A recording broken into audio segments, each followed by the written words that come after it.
बातमी आली पेपरला, का पुजाऱ्याचं नाव ओढलं गेलंय, का जाणीवपूर्वक केलंय, का पुजाऱ्याचं नाव ओढायचं, पुजाराचा अपमान, देवीचा अपमान दाखवायचं, हे प्रकरण काय करायचंय,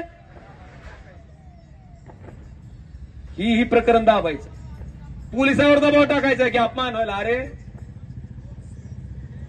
काही संबंध नाही, काही कारण नाही.